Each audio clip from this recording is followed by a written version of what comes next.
Saya akan mulai dengan pengantar saja, karena terus terang untuk malam ini memang bintangnya sebenarnya Mas Erik untuk berbagi. Saya cuma mencoba memberikan semacam sudut pandang yang nanti mungkin bisa didiskusikan dengan Mas Erik, yang mungkin berguna buat teman-teman juga untuk diskusi tentang tema malam ini. Saya memberikan judul yang sebetulnya merefleksikan pertanyaan saya juga sih sebetulnya. Dokumenter Indonesia, era baru, tantangan baru. Kenapa saya sebut era baru? Karena banyak hal-hal baru yang mungkin berbeda dengan setidaknya zaman saya dulu ketika let's say 5 tahun yang lalu, dan sekaligus juga tantangan baru. Mendokumentasikan Indonesia bukan hanya tugas kita, sudah tercatat melalui banyak medium tentu saja. Medium tentu saja mulai medium yang sangat sederhana di awalnya sampai juga medium dokumentasi audiovisual yang dilakukan oleh semua kalangan. Ini kalau kita lihat di YouTube luar biasa banyak ternyata beberapa dokumentasi mengenai Indonesia zaman, dalam tanda kutip, zaman dulu ya. YouTube jadi sekarang salah satu perpustakaan visual terbesar dan paling lengkap so far menurut saya untuk kalau kita bicara visual mengenai Indonesia. Saya sempat menghabiskan waktu hampir 2 hari untuk mencari beberapa film-film yang dulunya tidak bisa ditemukan, tapi sekarang entah kenapa muncul di YouTube. Mungkin Mas Eri juga sempat mencatat fenomena ini, beberapa film-film Indonesia, walaupun itu bajakan, saya tidak tahu sumbernya dari mana orang itu bisa mendapatkan, tapi ketika saya lihat muncul di YouTube, ini menurut saya ya terlepas dari itu ilegal ya, tapi sebagai sebuah sumber pengetahuan menjadi menarik karena kita menjadi lebih mudah untuk melakukan penelitian atau riset-riset yang terkait dengan dokumentasi Indonesia. Konsepsi dokumenter atau dokumentasi Indonesia tidak hanya mencatat sejarah, tapi juga mendiskusikan sejarah, dan bahkan juga belakangan ini juga mulai dengan konsep mempertanyakan fakta, mempertanyakan data. Kita masih ingat bagaimana orang menjadi sangat terkejut dengan 2 film dokumenter mengenai 65 yang disampaikan dengan sudut pandang yang berbeda dari sudut pandang dokumenter lainnya, dan itu menjadi semacam catatan yang menarik buat kita diskusikan nanti. Apa saja era baru dan tantangan baru yang saya catat? Pertama, konsep film dokumenter yang muncul tidak lagi pasif, tidak lagi bicara visual itu hanya sebagai sebuah objek yang pasif, tapi juga bicara soal bagaimana subjek itu menjadi aktif di dalamnya, menjadi subjek yang bicara, tidak hanya direkam tapi juga merekam.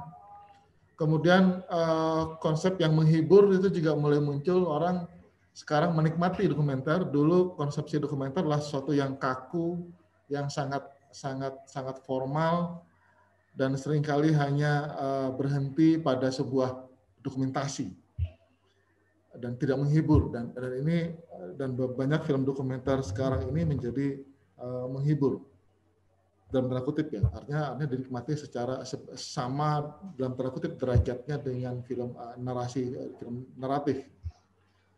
Kemudian sangat ideologis, muncul beberapa film-film dokumenter yang mewakili ideologi pembuatnya yang sangat kental, visi politik, arah politik, aktivisme. Kita mengenal bagaimana Mas Dandi Laksono dengan karya-karyanya yang sangat jelas arahnya kemana. Kita juga melihat ya mungkin nanti kalau tidak salah 20 November atau kapan Mbak Febriana Firdaus akan meluncurkan film dokumenter mengenai para ibu pembela lingkungan. Itu juga saya akan melihat mungkin arah ideologinya juga akan sangat jelas terlihat di sana. Yang ini mungkin dulu mungkin sudah ada, tapi mediumnya yang belum menempatkan mereka sepopuler sekarang. Sehingga walaupun sebagai contoh misalnya bagaimana film-film Mas Dandi itu muncul dan dalam tanda kutip meledak, sebetulnya tidak dia yang memulai, tapi beberapa film dokumenter sebelumnya juga sudah memulai dengan sudut pandang ideologi yang jelas, tapi mediumnya dan momennya mungkin yang belum mendapatkan tempat.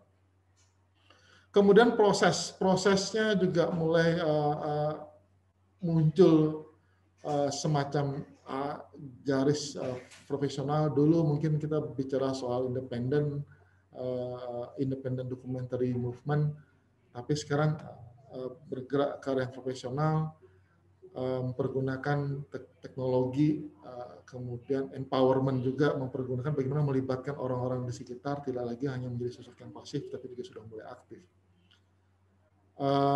Saya lupa sebuah dokumenter yang dibuat oleh teman-teman Bandung, misalnya Mas Galih, yang bicara soal beragam sudut Indonesia, dari sudut pariwisata Indonesia dari berbeda perspektif. Sempat waktu itu ditayangkan di bioskop juga. Tema-tema yang muncul itu menjadi berbeda dan menarik. Semesta muncul kemarin di bioskop dan sekarang di Netflix kalau saya tidak salah. Itu memunculkan bagaimana film dokumenter juga mendapat tempat di dunia entertain. Tapi juga kecenderungannya sekarang less eksperimental. Saya masih ingat dulu film-film dokumenter pada awal tahun 2000-an, teman-teman pembuat dokumenter sangat berani membuat beberapa langkah-langkah yang berbeda. Tapi itu pun masih terasa sekarang. Kapan hari kita sempat diskusi dengan teman-teman di Kafein, Asosiasi Pengaji Sinema, mengenai gaya-gaya baru film dokumenter. Ada pilihan-pilihan yang berbeda, walaupun mungkin itu tidak sepopuler tema-tema umum yang biasa kita lihat di misalnya karya-karya Mas Dandi atau beberapa karya dokumentaris lainnya. Dengan asumsi seperti itu, penonton juga sekarang semakin meluas, melebar, tidak hanya terbatas pada, kalau dulu mungkin yang penonton dokumenter hanya terbatas pada komunitas sinema atau mereka yang memang menekuni dunia dokumenter, para akademisi, tapi sekarang juga melangkah ke penonton yang lebih luas. Gaya nonton layar tancap ala Watchdog misalnya membawa sebuah pemikiran baru. Kalau tidak salah, ICT Watch sebetulnya juga memulai pada awal tahun 2013-2011, koreksi saya bila saya salah, Mas Heri, dengan membuka menonton bareng, nobar, dan cara itu dipakai oleh teman-teman Watchdog dengan seri-seri dokumenternya, dan itu menjadi sebuah cara menarik perhatian juga. Ditayangkan secara serempak di banyak tempat di seluruh dunia secara serempak dengan gaya-gaya premier yang kadang-kadang juga menarik perhatian kita. Oh, jam 12 nanti baru dibuka YouTube-nya, baru bisa ditonton bersama-sama oleh seluruh orang di sekian puluh tempat di seluruh dunia. Cara-cara seperti itu menarik perhatian penonton yang lebih luas, melintasi negara, transnasional, melintasi tempat dan waktu. Misalnya Sexy Killers itu ditonton oleh mungkin sudah 1 atau 2 juta orang. Lebih ya, saya kurang lupa angkanya. 20 juta penonton mungkin di lebih. YouTube. Dan itu masih ditonton sampai sekarang. Masih berjalan angka itu dan ditonton oleh banyak dan di banyak tempat. Dan walaupun itu tersedia di YouTube misalnya, artinya orang bisa menonton secara personal, tapi banyak orang memilih untuk menonton bersama-sama. Jadi ada sebuah pengalaman yang berbeda di sana yang membawa penonton itu pada suasana yang berbeda. Yang membawa kita pada poin kelima, media tayangnya juga sudah berbeda. YouTube menjadi media utama saat ini untuk menayangkan dokumenter dengan cara-cara berbeda seperti yang saya sebutkan tadi. Juga masuk mainstream media, Semesta masuk ke Netflix, kemudian ya, walaupun masih kontroversial, Mas Eriknya, baru saja kita mengalami sebuah peristiwa yang tidak mengenakan dari instansi pemerintah kita sendiri. Ucu Agustin karena Ucu dipermak sedemikian rupa tanpa izin, tanpa sopan santun, dan tentu tanpa kejelasan kenapa itu bisa terjadi, dan itu yang melakukan ternyata ya lembaga pemerintah. Apakah ini juga masih ada masalah sebetulnya di kita, termasuk di pemerintah kita sendiri. Misi yang dibawa oleh dokumenter juga berbeda dan mungkin banyak berubah Dulu mungkin hanya bicara soal mendokumentasikan, tapi sekarang juga mulai mencoba melakukan dekonstruksi, mempertanyakan fakta berebut dengan dilawan dengan fakta yang lain. Saya lupa judul film dokumenter mengenai tembakau itu yang dilawan oleh film dokumenter yang lainnya yang mempertanyakan fakta yang dibawa oleh film dokumenter tersebut. Jadi dokumenter dilawan dengan dokumenter. Sama halnya tulisan dibantah dengan tulisan. Tapi ini menjadi menarik karena film dokumenter juga membawa sebuah dialog dalam bentuk sinema. Dari sekian banyak era baru dan tantangan baru tersebut yang saya catat, yang mungkin nanti bisa didiskusikan dengan Mas Erik, ada beberapa isu yang juga muncul pada akhirnya bagaimana dokumenter dipertanyakan, didiskusikan apakah benar dokumenter itu masih objektif. Nah, dulu kan orang menyebut dokumenter itu menjadi objektif karena mendokumentasikan. Tapi sekarang juga bagaimanapun bentuk audiovisual itu pasti subjektif sebetulnya. Dan bukankah subjektivitas yang disusun atas subjektivitas berikutnya yang dengan data dan fakta dia menjadi objektivitas. Tapi itu menjadi sebuah diskursus yang menarik di dokumenter. Apakah fakta bisa tetap jadi fakta? Apakah fakta bisa dikonstruksi pada akhirnya menjadi sebuah fakta yang berbeda? Ya, dan itu membawa kita pada perdebatan-perdebatan. Misalnya bagaimana yang mungkin teman-teman yang generasi sekarang yang pahamnya itu adalah bagaimana film-film karya Mas Dandi, lagi-lagi saya jadikan contoh, menjadi perdebatan di kalangan kita sebut saja anti Jokowi dan pro Jokowi. Kedua belah pihak sama-sama sang satu membela, yang satu mempertanyakan atas data atau fakta yang disampaikan pada film tersebut, dan itu berlanjut. Bagi saya itu menjadi menarik justru bagaimana dokumenter bisa memprovok orang untuk berdiskusi seharusnya ya, tidak dilawan dengan pemberdaran, penangkapan atau pencaci makian. Isu kedua, informasi versus disinformasi. Ini saya sampaikan ketika itu tadi menarik melihat, saya lupa judul film dokumenter itu, kalau tidak salah dibuat oleh teman-teman hak asasi manusia, Mas Andreas mungkin ya, saya lupa. Itu bagaimana tentang buruh anak pada sebuah industri tembakau di Jawa Timur dan Jawa Tengah. Dan itu dalam tanda kutip dilawan oleh beberapa teman-teman dokumenter lokal dengan membuat dokumenter yang mempertanyakan semua fakta yang ada pada film dokumenter yang dibuat oleh teman-teman pegiat hak asasi manusia tersebut. Sekali lagi itu menjadi menarik buat saya karena dokumenter dilawan dengan dokumenter, dan dokumenter ini mencoba melakukan kontra naratif lah, kontra informasi.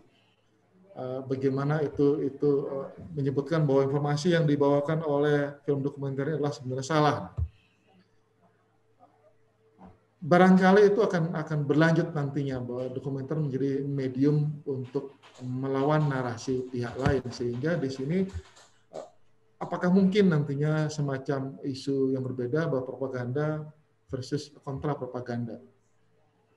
Saya tidak tahu apa ke depannya, apalagi ada pilkada, politik, segala macam, dan medium audiovisual menjadi penting, YouTube jadi penting juga untuk menjadi medium kampanye politik. Apakah itu akan menjadi dokumenter akan dibawa menjadi semacam propaganda? Saya tidak tahu. Dan apakah nanti akan dilawan menjadi kontra propaganda? Film tentang A itu akan dilawan dengan film tentang tema yang sama, tapi dengan sudut pandang yang berbeda mungkin. Sehingga kemungkinannya apakah dokumenter akan menjadi semakin menarik ke depannya, apakah memang dokumenter akan berkutat pada isu politis, mungkin bisa jadi. Itu yang saya lihat. Kemudian yang keempat, isu keempat, bagaimana art versus entertainment, mungkin sama dengan dunia sinema naratif secara umum. Apakah teman-teman pegiat dokumenter akan tetap, terutama yang di awal memang bergerak pada jalur art, seni, berusaha tidak hanya untuk karyanya ditonton oleh banyak orang, tapi juga untuk sebagai ekspresi seni yang dia punya. banyak sebetulnya beberapa film dokumenter yang mencoba mengeksplorasi seni dan kreativitas dari si pembuatnya tanpa memperdulikan ini akan dipahami apa tidak, tapi ada juga yang bergerak bahwa film dokumenter juga kalau pesannya diterima, disampaikan, dia harus bisa menghibur penonton. Dua hal ini akan selalu sejalan seiring, dan apakah itu akan tetap muncul dan bagaimana itu muncul di dokumenter Indonesia, mungkin Mas Erik yang akan lebih banyak menjelaskan.